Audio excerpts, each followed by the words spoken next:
ಮೆಂತ್ಯ ಪಲ್ಯ ಒಂದಿದ್ರೆ ಸಾಕು. ನೀವು ಈಸಿಯಾಗಿ ಇದನ್ನು ಮಾಡ್ಕೋಬೋದು. ನೀವು ಯಾವ ರೀತಿ ಮಾಡೋದಂತ ಹೇಳಿ ಮೋಷನ್ ಕ್ಲಿಯರ್ ಏನು ಆಗಂಗಿಲ್ಲಲ್ಲ ಅಂಥವ್ರು ನೈಟ್ ಊಟ ಆದಿಂದ ಇದನ್ನ 2 ಸ್ಪೂನ್ ಅಥವಾ 1 ಸ್ಪೂನ್ ಚಿಯಾ ಸೀಡ್ಸ್ ನೆನೆಸಿದ್ದು ಒಂದು 40 ನಿಮಿಷ ಬೇಕು ಇದನ್ನ ನೆನೆಸ. ಇದ್ರೊಳಗೆ 100 ಗ್ರಾಮ್ ಚಿಯಾ ಸೀಡ್ಸ್ ಒಳಗೆ ಏನೇನೈತೆ ಅನ್ನೋದು ಹೇಳ್ತೇನೆ ನಿಮಗೆ. ಇದ್ರಾಗ ಎನರ್ಜಿ ಎಷ್ಟೈತೆ ಅಂದ್ರೆ 500 kg ಕ್ಯಾಲರಿ ಐತಿ ಇದ್ರಾಗ. ಆಮೇಲೆ 2-3 ದಿವಸ ಇಟ್ರು ಕೆಡಂಗಿಲ್ಲ. ಯಾವ ಪೇಪರ್ನಾಗೂ ಸುತ್ತಾಕ್ ಹೋಗ್ಬೇಡ್ರಿ, ಅದು ಪೇಪರ್ ಅಷ್ಟು ಆರೋಗ್ಯಕ್ಕೆ ಒಳ್ಳೇದಲ್ಲ. ಅದಕ್ಕಾದ್ರೂ ಏನು ಮುರಿದು ಹೋಗಂಗಿಲ್ಲ, ಅಷ್ಟು ಸಾಫ್ಟ್ ಆಗಕ್ಕವು, ಮಸ್ತ್ ಆಕವು. ನನಗಂತೂ ಫೇವ್ರೇಟ್ ರೆಸಿಪಿ ಇದು. ನಿಮಗೆ ಈ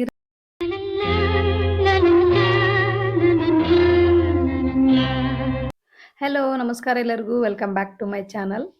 ಇವತ್ತಿನ ವಿಡಿಯೋ ಸ್ಕಿಪ್ ಮಾಡಿ ನೋಡಬೇಡ್ರಿ, ಯಾಕಂದ್ರೆ ಕೆಲವೊಂದಿಷ್ಟು ಟಿಪ್ಸ್ ಕೊಡ್ತೀನಿ ನಿಮ್ಗೆ. ಈ ಹೆಲ್ತ್ ಇಶ್ಯೂ ಏನಾರ ಇದ್ರೆ ನಿಮಗೆ ಸಮಸ್ಯೆ ಬಗ್ಗೆ ಹರಿತೈತಿ, ಅದಕ್ಕಾಗಿ ಸ್ಕಿಪ್ ಮಾಡ್ಲಾರ್ದ ವಿಡಿಯೋ ನೋಡ್ರಿ. ಹಂಗೆ ಇವತ್ತು ನಿಮ್ಗೆ ಗುಜರಾತಿ ಸ್ಟೈಲ್ ಅಥವಾ ಮೇಥಿ ಪರೋಟ ಹೆಂಗೆ ಮಾಡೋದು ಅಂತೇಳಿ ತೋರಿಸ್ತಾನು. ಗುಜರಾತದವರು ತೇಪ್ಲ ಅಂತಾರೆ ಇದಕ್ಕೆ, ನಾವು ಮೇಥಿ ಪರೋಟ ಅಂತೀವಿ. ಇದನ್ನ ಟ್ರಾವೆಲ್ ಮಾಡುವಾಗ ನೀವು 2-3 ದಿವಸ ತೊಗೊಂಡು ಹೋದ್ರೂ 2-3 ದಿವಸ ಆದ್ರೂ ಕೆಡೋದಿಲ್ಲ. ಇದನ್ನ ಹೆಂಗೆ ಮಾಡೋದು ಅಂತೇಳಿ ತೋರಿಸ್ತೀನಿ ನಿಮ್ಗೆ. ಭಾಳ ಅಂದ್ರೆ ಭಾಳ ಈಸಿ ಮಾಡೋದೈತಿ. ಮನೆ ಒಳಗಿರುವಂಥ ಐಟಮ್ ತೊಗೊಂಡನ ಮಾಡೋದು, ಏನು ಎಕ್ಸ್ಟ್ರಾ ಐಟಮ್ ತರಬೇಕಂತ ಏನಿಲ್ಲ. ಮೆಂತ್ಯ ಪಲ್ಯ ಒಂದಿದ್ರೆ ಸಾಕು. ನೀವು ಈಸಿಯಾಗಿ ಇದನ್ನು ಮಾಡ್ಕೋಬೋದು. ನೀವು ಯಾವ ರೀತಿ ಮಾಡೋದು ಅಂಥೇಳಿ ತೋರಿಸ್ತೀನಿ ನಿಮಗೆ. ಇದಕ್ಕೆ ಏನೇನು ಹಾಕ್ಬೇಕಂತೇಳಿ ಕೊನೆವರೆಗೂ ಸ್ಕಿಪ್ ಮಾಡಲಾರ್ದ ವಿಡಿಯೋ ನೋಡ್ರಿ. ಕೆಲವೊಂದು ಟಿಪ್ಸ್ ಮಿಸ್ ಮಾಡ್ಕೋತೀರಿ, ಅದಕ್ಕಾಗಿ ಹೇಳಕತ್ತೀನಿ ನಾನು. ಹೊಸ್ದಾಗಿ ನೋಡೋರು ಚಾನಲ್ ಸಬ್ಸ್ಕ್ರೈಬ್ ಮಾಡ್ಕೊಂಡು ನೋಡ್ರಿ. ಇದಕ್ಕೆ ಏನೇನು ತೊಗೊಂಡಿನಿ ಅಂತ ಹೇಳ್ತೀನಿ ನಾನು. ಮನ್ಯಾಗಿರುವಂಥ ಗೋಧಿ ಹಿಟ್ಟು 2 ಕಪ್ ಹಾಕ್ಕೊಂಡಿನಿ.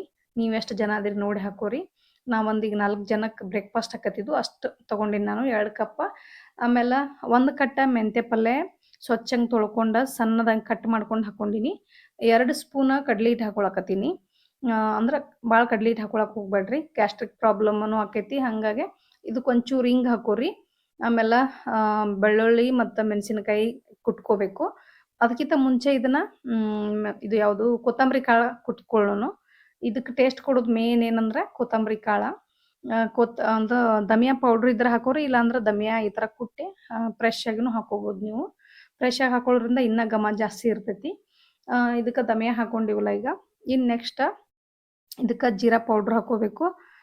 1 ಸ್ಪೂನ್ ಜೀರಾ ಪೌಡ್ರ್ ಹಾಕ್ಕೊಂಡಿನಿ ನಾನು. ಇದನ್ನು ನಾನು ಪೌಡ್ರ್ ಮಾಡಿ ಇಟ್ಕೊಂಡಿರ್ತೀನಿ. ಮಾಡಿರಲಿಲ್ಲ ಅಂದ್ರೆ ನೀವು ಕುಟ್ಕೊಂಡಾದ್ರೂ ಹಾಕೋರಿ. ಇದಕ್ಕೆ ನಾನು ಅಜ್ವಾನ್ ಹಾಕೊಳಕತ್ತೀನಿ. ಈ ಥರ ತಿಕ್ಕೆ ಹಾಕೋರಿ. ಅಜ್ವಾನ್ ಅಂದ್ರೆ ಇದಕ್ಕೆ ಇನ್ನೊಂದು ಹೆಸರು ಏನಂತಾರೋ ಮರವಲ್ದು ಈಗ ನನಗೆ. ಅಜ್ವಾನ್ ಹಾಕೋರಿ.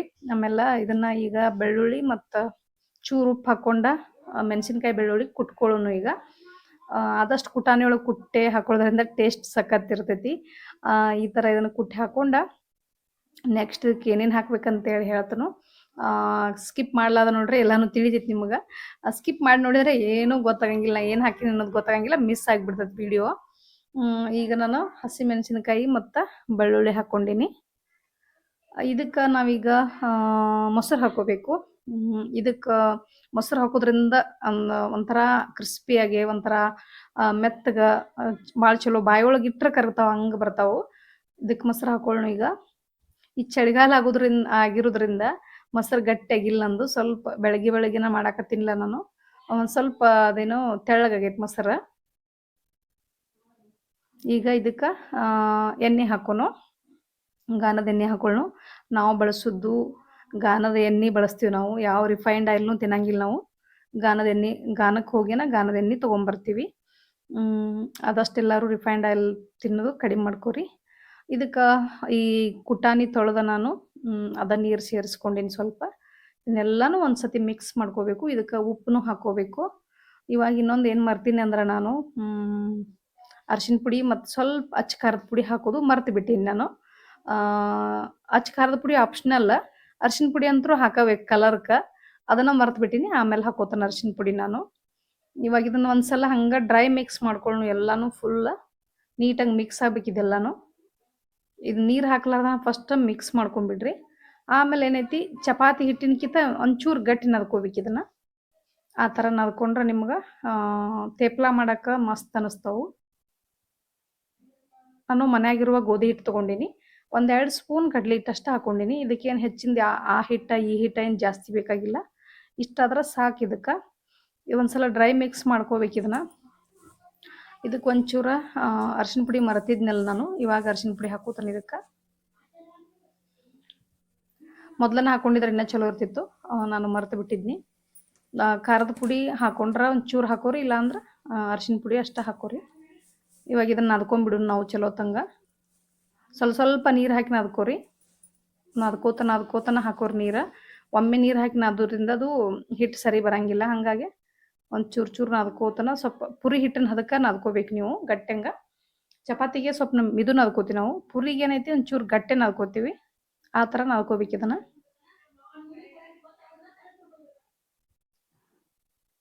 ಹೊಸದಾಗಿ ಯಾರು ನನ್ನ ಚಾನಲ್ ವಿಸಿಟ್ ಮಾಡಾಕ್ತಿದ್ರಂದ್ರೆ ಸಬ್ಸ್ಕ್ರೈಬ್ ಮಾಡ್ಕೊಂಡು ಬೆಲ್ ಐಕನ್ ಕ್ಲಿಕ್ ಮಾಡ್ಕೋರಿ. ಇದು ರೆಸಿಪಿ ಇಷ್ಟ ಆಗಿತ್ತಂದ್ರೆ ಇಲ್ಲ ನೀವು ಮಾಡ್ತಿದ್ರಂದ್ರೆ ಲೈಕ್ ಮಾಡಿರಿ. ನಿಮ್ದು ಏನರ ಅನಿಸಿಕೆ ಇದ್ರೆ ನಂಗೆ ಕಮೆಂಟ್ ಮೂಲಕ ತಿಳಿಸ್ರಿ. ಹಂಗೆ ಇದ್ರ ಜೊತೆನೇ ಶಿಯಾ ಸೀಡ್ಸ್ ಬಗ್ಗೆನೂ ನಾ ಹೇಳ್ತೇನೆ ನಿಮ್ಗೆ. ಶಿಯಾ ಸೀಡ್ಸ್ ನನಗೆ ಎಷ್ಟು ಹೆಲ್ಪ್ ಮಾಡೈತೆ ಅನ್ನೋದು ಹೇಳ್ತೇನೆ ನಾನು. ಯಾರಿಗ್ಯಾರ ಮೋಷನ್ ಕ್ಲಿಯರ್ ಏನು ಆಗಂಗಿಲ್ಲಲ್ಲ ಅಂಥವ್ರು ನೈಟ್ ಊಟ ಆದಿಂದ ಇದನ್ನು 2 ಸ್ಪೂನ್ ಅಥವಾ 1 ಸ್ಪೂನ್ ಶಿಯಾ ಸೀಡ್ಸ್ ನೆನೆಸಿದ್ದು ಒಂದು 40 ನಿಮಿಷ ಬೇಕು ಇದನ್ನ ನೆನೆಸಾಕ. ನೆನೆಸ್ಬಿಟ್ಟು ನೀವು ಅದನ್ನು ರಾತ್ರಿ ಒಂದು ಗ್ಲಾಸ್ ನೀರೊಳಗೆ ಹಾಕೊಂಡು ಕುಡ್ದು ಒಂದು 10 ನಿಮಿಷ ಬಿಟ್ಟು ಮಲ್ಕೊಳ್ಳೋದ್ರಿಂದ ನಿಮ್ಗೆ ಬೆಳಿಗ್ಗೆ ಮೋಷನ್ ಕ್ಲಿಯರ್ ಆಕತಿ. ಅದೊಂದು ಭಾಳ ಹೆಲ್ಪ್ ಆಕತಿ ಇದರಿಂದನ. ನಿಮ್ಮ ಗಟ್ ಹೆಲ್ತ್ ಅಂತೂ ಭಾಳ ಅಂದ್ರೆ ಭಾಳ ಇಂಪ್ರೂವ್ ಆಕತಿ. ಇದ್ರಾಗ ಒಮೆಗಾ 3 ಒಳ್ಳೆ ಫ್ಯಾಟ್ ಐತಿ ಶಿಯಾ ಸೀಡ್ಸ್ ಒಳಗೆ. ಹಾಗಾಗಿ HDL ಗುಡ್ ಕೊಲೆಸ್ಟ್ರಾಲ್ ಐತಿ ಇದ್ರಾಗ. ಇದು ಹಾರ್ಟ್ ಹೆಲ್ತ್ನು ಭಾಳ ಚಲೋ ಇಡ್ತೈತಿ. ಈಗೆಲ್ಲ ನೋಡ್ರಿ ಹಾರ್ಟ್ ಅಟ್ಯಾಕ್ ಎಷ್ಟು ಜಾಸ್ತಿ ಆಗ್ಯಾವಂದ್ರೆ ಏನು ಅದ್ರ ಸುಳುವಿನ ಗೊತ್ತಿರಂಗಿಲ್ಲ, ಏಕದಮ್ ಹಾರ್ಟ್ ಅಟ್ಯಾಕ್ ಬಂದ್ಬಿಡ್ತತ್ಲ. ಅವೆಲ್ಲ ಬ್ಲಾಕ್ ಆಗಿ ಹೋಲೆಲ್ಲ ಏನೇ ಬ್ಲಾಕ್ ಆಕಾವಲ್ಲ ಹಾರ್ಟ್ ಒಳಗೆ. ಹಾಗಾಗಿ ಅದನ್ನೆಲ್ಲ ಕ್ಲಿಯರ್ ಮಾಡುವಂಥ ಶಕ್ತಿ ಐತಿ ಇದ್ರೊಳಗೆ. ಅದಕ್ಕಾಗಿ ನೀವು ಶಿಯಾ ಸೀಡ್ಸ್ ಬಳಸೋದ್ರಿಂದ ಭಾಳ ಅಂದ್ರೆ ಭಾಳ ಬೆಸ್ಟ್ ರಿಸಲ್ಟ್ ಇತ್ತರಿಂದ. ಇದ್ರೊಳಗೆ ನಾರಿನಾಂಶ ಭಾಳ ಹೇರಳವಾಗಿ ಐತಿ. ಅದಕ್ಕಾಗಿ ಫೈಬರ್ನು ಅಷ್ಟು ಐತಿ ಇದ್ರಾಗ. ಇದ್ರಾಗ ದಿನಕ್ಕೆ ನೀವು 20 ಗ್ರಾಮ್ ತೊಗೋಬೋದು. ಇಲ್ಲಾಂದ್ರೆ ನೀವು 20 ಗ್ರಾಮಿಂದ 22 ಗ್ರಾಮ್ ದಿನಕ್ಕೆ ತೊಗೋಬೋದು ಇದನ್ನು. ಗಟ್ ಹೆಲ್ತ್ ಅಂತೂ ಭಾಳ ಕ್ಲೀನ್ ಆಗಿರ್ತೈತಿ ಇದಕ್ಕೆ. ಮತ್ತು ಇದ್ರೊಳಗೆ 100 ಗ್ರಾಮ್ ಶಿಯಾ ಸೀಡ್ಸ್ ಒಳಗೆ ಏನೇನು ಐತೆ ಅನ್ನೋದು ಹೇಳ್ತೇನೆ ನಿಮಗೆ. ಇದ್ರಾಗ ಎನರ್ಜಿ ಎಷ್ಟೈತೆ ಅಂದ್ರೆ 500 kg ಕ್ಯಾಲರಿ ಐತಿ ಇದ್ರಾಗ. ಆಮೇಲೆ ಕೊಲೆಸ್ಟ್ರಾಲ್ ಅಲ್ಲ, ಕಾರ್ಬೋಹೈಡ್ರೇಟ್ಸ್ ಎಷ್ಟು ಐತೆ ಅಂದ್ರೆ 35 ಗ್ರಾಮ್ ಐತಿ. ಗುಡ್ ಫ್ಯಾಟ್ ಎಷ್ಟೈತೆ ಅಂದ್ರೆ 31 ಐತಿ. ಪ್ರೋಟೀನ್ಸ್ 17 ಗ್ರಾಮ್ ಐತಿ. ಫೈಬರ್ 34 ಗ್ರಾಮ್ ಐತಿ ಇದ್ರಾಗ. 100 ಗ್ರಾಮ್ ಸಿಯಾ ಸೀಡ್ಸ್ ಒಳಗೆ ಇಷ್ಟೆಲ್ಲ ಬೆನಿಫಿಟ್ಸ್ ಐತಿ ನಮಗೆ ತೊಗೊಳೋದ್ರಿಂದ. ಅದಕ್ಕೆ ನಾವು 100 ಗ್ರಾಮ್ ತೊಗೊಳಕ್ಕಾಗಿಲ್ಲ ಡೈಲಿ. ನಾವು ಮತ್ತು ಬೇರೆ ಆಹಾರನೂ ತೊಗೋತೀವಿಲ್ಲ. ಹಾಗಾಗಿ ಒಂದು 20 ಗ್ರಾಮ್ ತೊಗೊಂಡ್ರೂ ಸಾಕು. 1 ರಿಂದ 2 ಸ್ಪೂನ್ ತೊಗೋಬೋದು ನೀವು. ಅದಕ್ಕಾಗಿ ನಂಗಂತೂ ಭಾಳ ಹೆಲ್ಪ್ ಮಾಡೈತಿ ಇದರಿಂದನ. ಇದಕ್ಕೆ ಡಯಟ್ ಮಾಡೋರಿಗೆ, ವೆಯ್ಟ್ ಲಾಸ್ ಮಾಡೋರಿಗಂತೂ ಭಾಳ ಅಂದ್ರೆ ಭಾಳ ಹೆಲ್ಪ್ ಐತಿ. ನಾ ಇವತ್ತು ಇದನ್ನು ಹೆಂಗೆ ಮಾಡ್ಕೊಂಡಿನಿ ಅಂದ್ರೆ ಸ್ವಲ್ಪ ಇದನ್ನೊಂದು 2 ಸ್ಪೂನ್ ನೆನೆಸಿಟ್ಟಿದ್ನಿ ಶಿಯಾ ಸೀಡ್ಸ್. ಆಮೇಲೆ ಸಬ್ಜಾ ಸೀಡ್ಸ್ 2 ಹಾಕಿದ್ದೀನಿ ನಾನು. ಇದಕ್ಕೊಂದು ಬಾಳೆಹಣ್ಣು ಹಾಕಿ ಒಂದು ಸ್ವಲ್ಪ ಜೇನುತುಪ್ಪ ಹಾಕೀನಿ. ನೀವು ಬೇಕಂದ್ರೆ ಇದಕ್ಕೆ ಪಂಪ್ಕಿನ್ ಸೀಡ್ಸ್ ಮತ್ತು ಸೂರ್ಯಕಾಂತಿ ಬೀಜ, ಇನ್ನು ಇದ್ರಾಗ ಇವೇನ ಡ್ರೈ ಫ್ರೂಟ್ಸ್ ಎಲ್ಲ ಇರ್ತಾವಲ್ಲ ಅವನ್ನೆಲ್ಲ ಹಾಕಿನೂ ನೀವು ತೊಗೋಬೋದು. ನಾ ಒಂದೊಂದು ದಿನಕ್ಕೆ ಒಂದೊಂದು ಯಾವ್ದಾರ ಎಕ್ಸ್ಪೆರಿಮೆಂಟ್ ಮಾಡ್ತಿರ್ತೇನೆ ನಾನು. ನನಗಂತೂ ಭಾಳ ಬೆಸ್ಟ್ ರಿಸಲ್ಟ್ ಕೊಟ್ಟೈತಿದ್ದು. ಶುಗರ್ ಇರೋರಿಗಂತೂ ನೀವು ಊಟದೊಳಗೆ 2 ಸ್ಪೂನ್ ನೆನೆಸಿದ್ದು ಬ್ರೇಕ್ಫಾಸ್ಟ್ದೊಳಗಾದ್ರೂ ಮಿಕ್ಸ್ ಮಾಡ್ಕೋರಿ. ಯಾವ್ದಾರ ನೀವು ಡ್ರಿಂಕ್ಸ್ ಕುಡಿತಿದ್ರು ಮಿಕ್ಸ್ ಮಾಡ್ಕೋರಿ. ಬ್ಲ್ಯಾಕ್ ಟೀ ಒಳಗಾರ ಮಿಕ್ಸ್ ಮಾಡ್ಕೋರಿ. ಭಾಳ ಅಂದ್ರೆ ಭಾಳ ಒಳ್ಳೆ ಹೆಲ್ತ್ ಇದೈತೆ ಅದಕ್ಕೆ ಶಿಯಾ ಸೀಡ್ಸಿಗೆ. ಅದಕ್ಕೆ ನಾನು ಅದ್ರ ಬಗ್ಗೆ ಒಂಚೂರು ಹೇಳೀನಿ ಇವತ್ತು. ಇದು ಮಾಹಿತಿ ಇಷ್ಟ ಆದ್ರೆ ಯಾರಿಗಾರ ಶೇರ್ ಮಾಡಿರಿ ನೀವು. ಇದರಿಂದ ಭಾಳ ನಮ್ಗೆ ಹೆಲ್ತಿಗೆ ಭಾಳ ಅಂದ್ರೆ ಭಾಳ ಹೆಲ್ಪ್ ಐತಿ. ಈಗ ನಾವು ಪರೋಟ ಮಾಡೋನು. ಒಂಚೂರು ಇದು ಏನೋ ಹಿಟ್ಟು ಮಿದು ಆಗಿಬಿಟ್ಟಿತ್ತು ನಂದು. ಅದಕ್ಕಾಗಿ ನೀವು ಸ್ವಲ್ಪ ಗಟ್ಟಿನ ನಾದ್ಕೋರಿ. ನಾನು ನಾದ್ಬೇಕಾದ್ರೆ ಒಂದೊಂದು ಸಲ ಹಂಗೆ ಆಕೈತಲ್ಲ, ನಾ ಗಟ್ಟಿನ ನಾದ್ಕೊಂಡಿರ್ತೀನೋ. ಅದು ಇವತ್ತು ಯಾಕೊಂದು ಸ್ವಲ್ಪ ಮಿದು ಆಗೈತಿ. ಅದಕ್ಕಾಗಿ ಸಾವಕಾಶ ಮಾಡ್ಬೇಕಾಗಿತ್ತು ನಾವು ಪರೋಟ. ನೀವು ಜೋರಿಸಿ ಬರ ಮಾಡ್ಬೇಕಂದ್ರೆ ಒಂಚೂರ ಗಟ್ಟಿಯಾಗಿರ ನಾದ್ಕೋರಿ. ಇಷ್ಟಿಷ್ಟ ಮಾಡಿರಿ. ಬೇಕಂದ್ರೆ ಇದಕ್ಕೆ ಒಂಚೂರು ದೊಡ್ಡನೂ ಮಾಡ್ಬೋದು. ನಾನು ಸಣ್ಣ ಮಾಡಾಕತ್ತೀನಿ. ಬ್ರೇಕ್ಫಾಸ್ಟಿಗೆ 2 ತಿಂದ್ರೆ ಸಾಕು, ಊಟಕ್ಕೂ 2 ತಿಂದ್ರೆ ಸಾಕು. ಯಾಕಂದ್ರೆ ಇದ್ರೊಳಗೆ ಆದಷ್ಟು ಆಯಿಲ್ ಅದು ಜಾಸ್ತಿ ಇರ್ತೈತಲ್ಲ. ಹಾಗಾಗಿ ಆಯಿಲ್ ಸುಮ್ಮನೆ ಹಿಂಗೆ ಸ್ಪೂನ್ ತೊಗೊಂಡು ಹಚ್ಚಿರಿ. ಫುಲ್ 1 ಸ್ಪೂನ್ ತೊಗೊಳಕ್ಕೆ ಹೋಗ್ಬೇಡ್ರಿ. ಸ್ಪೂನ್ ಎದ್ದೆದ್ದೆ ಅದು ಸ್ಪೂನಿಂದ ಹಿಂದೆ ಏನಿರ್ತದಲ್ಲ ಬೆನ್ನ, ಅದ್ರಲ್ಲೇನೋ ಒಂದು ಸ್ವಲ್ಪ ಟಚ್ ಮಾಡಿ ಹಚ್ಚಿರಿ. ಜಾಸ್ತಿ ತೊಗೊಳಂಗಿಲ್ಲ ನಿಮ್ಗೆ. ಸ್ಪೂನ್ಯಾಗ ಭಾಳ ತೊಗೋಬೇಡ್ರಿ ಆಯಿಲ್. ಈ ಥರ ಮಾಡ್ಕೊಂಡು ನೀವು 2-3 ದಿವ್ಸ ಇಟ್ರೂ ಕೆಡಂಗಿಲ್ಲ. ಯಾವ ಪೇಪರ್ನಾಗೂ ಸುತ್ತಕ್ಕೆ ಹೋಗ್ಬೇಡ್ರಿ. ಅದು ಪೇಪರ್ ಅಷ್ಟು ಆರೋಗ್ಯಕ್ಕೆ ಒಳ್ಳೇದಲ್ಲ. ಅದಕ್ಕಾಗಿ ನೀವು ಇದನ್ನು ಪೂರ್ತಿ ಆರಿಸಿ ತಣ್ಣಗೆ ಮಾಡೇನ ನೀವು ಬಟ್ಟೆ ಒಳಗೆ ಕಟ್ಕೊಂಡು ಹೋಗ್ಬೋದು, ಇಲ್ಲಾಂದ್ರೆ ಬಾಕ್ಸ್ ಒಳಗರ ಹಾಕೋಬೋದು ನೀವು. 2-3 ದಿವಸ ಇಟ್ಟರೂ ಕೆಡಂಗಿಲ್ಲ. ಅದಕ್ಕಿಂತ ಜಾಸ್ತಿ ಇಟ್ಟರು ಏನು ಕೆಟ್ಟಿರಂಗಿಲ್ಲ. ಆದ್ರೆ ತಿನ್ನಕ್ಕಷ್ಟು ನಾವು ಬಾಕ್ಸ್ ಒಳಗೆ ಇಟ್ಟಿರೋದ್ರಿಂದ ಅದಕ್ಕೆ ಗಾಳಿ ಸರಿಯಾಗಿ ಆಡಿರಂಗಿಲ್ಲಲ್ಲ, ಹಾಗಾಗಿ ಅದು ಫಂಗಸ್ ಬರುವಂಥ ಚಾನ್ಸ್ ಇರ್ತೈತೆ ಅದಕ್ಕೆ. ಅದಕ್ಕಾಗಿ ಎಷ್ಟು ತಿನ್ಬೇಕು ಅಷ್ಟೇ ತಿನ್ನಬೇಕು. ನಾವು ಒಂದು 2-3 ದಿವಸ ಟ್ರಾವೆಲ್ ಮಾಡಿದಾಗ ನಿರ್ವಹ ಇರಂಗಿಲ್ಲ, ಹಾಗಾಗಿ ತಿನ್ನಬೇಕು. ನೀವು ಮನ್ಯಾಗಿದ್ದಾಗೇನ ಬಿಸಿ ಬಿಸಿ ಮಾಡ್ಕೊಂಡು ತಿನ್ನಿರಿ. ಗೋಧಿ ಹಿಟ್ಟನ್ನ ತೊಗೊಂಡಿನಿ ನಾನು ಹಚ್ಚಾಕನು. ಭಾಳ ಅಂದ್ರೆ ಭಾಳ ಟೇಸ್ಟ್ ಆಕ್ಕವು, ಬಾಯಾಗ ಇಟ್ರನ್ನ ಕರಗ್ತಾವು, ಅಟ್ಟ ಟೇಸ್ಟಿ ಆಕ್ಕವು. ಸದ್ಯಕ್ಕೆ ನಾನು 4 ಮಾಡ್ಕೊಂಡಿನಿ ಬ್ರೇಕ್ಫಾಸ್ಟಿಗೆ ಅಂಥೇಳಿ. ಟ್ರಾವೆಲ್ ಮಾಡ್ಬೇಕಾದ್ರೆ ಎಲ್ಲನೂ ಒಮ್ಮೆ ಮಾಡ್ಕೊಂಡು ಆರಿಸ್ಕೊಂಡು ಅವನ್ನ ಬಾಕ್ಸ್ ಪ್ಯಾಕ್ ಮಾಡ್ಕೋಬೇಕು. ಇದ್ರ ಜೊತೆ ಚಟ್ನಿ ಏನು ಒಯ್ಬೇಕಪ್ಪ ಅಂದ್ರೆ ಇಮ್ಲಿ ಚಟ್ನಿ ಅಂಥೇಳಿ ಮಾಡ್ತೀವಿ ನಾವು. ಅದನ್ನು ನೆಕ್ಸ್ಟ್ ವಿಡಿಯೋದಾಗ ತೋರಿಸ್ತೀನಿ ನಿಮಗೆ ಯಾವ ರೀತಿ ಮಾಡೋದು. ಭಾಳ ಈಸಿ ಐತೆ ಮಾಡೋದು. ಬೆಲ್ಲ ಮತ್ತು ಇದು ಹುಣಸೆಯನ್ನು ನೆನೆಸಿ 2 ಕುದಿಸಿ ಆಮೇಲೆ ಅದನ್ನು ಸೋಸಿ, ಫಸ್ಟ್ ಹುಣಸೆಯನ್ನು ಅಷ್ಟೇ ಕುದಿಸಿ ಸೋಸಬೇಕು. ಸೋಸ್ಕೊಂಡು ಅದನ್ನೆಲ್ಲ ಚಲೋ ತಂಗ ಕಿವುಚ್ಬಿಟ್ಟು ಸೋಸೆ ವಾಪಸ್ ಒಲೆ ಮೇಲೆ ಇಟ್ಟು ಕುದಿಸಿ ಅದಕ್ಕೆ ಒಗ್ಗರಣೆಲ್ಲ ಕೊಟ್ಟು ಆಮೇಲೆ ಬೆಲ್ಲ ಸೇರಿಸಿ ಕುದಿಸ್ಬೇಕು ಅದನ್ನು.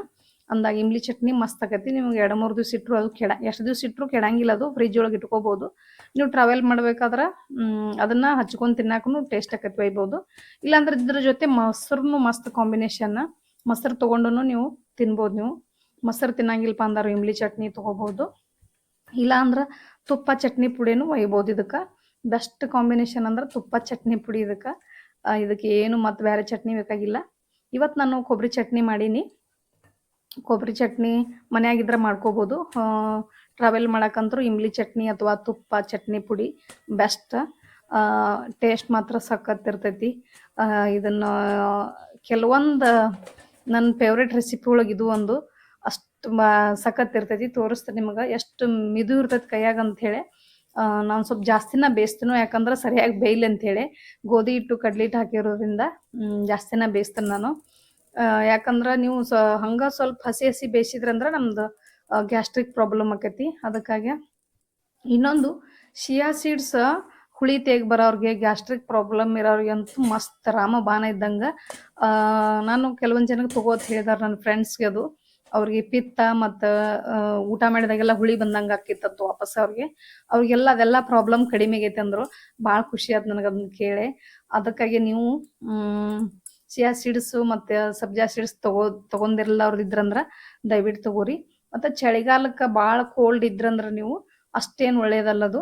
ನೀವು ಅದನ್ನು ಕಡಿಮೆ ತೊಗೋಬೋದು. ಒಂದು ಅರ್ಧ ಸ್ಪೂನ್ ಅಥವಾ 2 ಕೂಡ ಒಂದು ಅರ್ಧ ಸ್ಪೂನ್ ತೊಗೋಬೋದು ನೀವು. ಈ ಥರ ಆಯಿಲ್ ಹಚ್ಕೋರಿ. ನೀವು ಫುಲ್ ಚಮಚದವ್ ತೊಗೋಬೇಡ್ರಿ, ಸ್ವಲ್ಪ ಸ್ವಲ್ಪ ಟಚ್ ಮಾಡಿ ಹಚ್ಕೋರಿ ಆಯಿಲ್. ಈಗ ನಾವು 4 ಮಾಡೀನಿ, ಸಾಕ.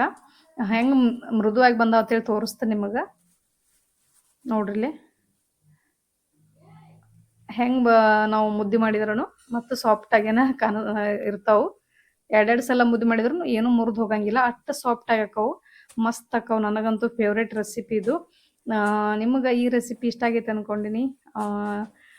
ನೆಕ್ಸ್ಟ್ ವಿಡಿಯೋದಾಗ ಇಮ್ಲಿ ಚಟ್ನಿ ಮಾಡಿ ತೋರಿಸ್ರಿ ಅಂದ್ರೆ ಅದನ್ನು ಮಾಡಿ ತೋರಿಸ್ತಾನು. ಆಲ್ರೆಡಿ ಐತಿ, ಈಗ ನಾನು ಅದನ್ನು ಮಾಡಿಲ್ಲ. ನನಗಂತೂ ಇವತ್ತು ಕೊಬ್ಬರಿ ಚಟ್ನಿ ಇಷ್ಟ ಭಾಳ ನಂಗೆ.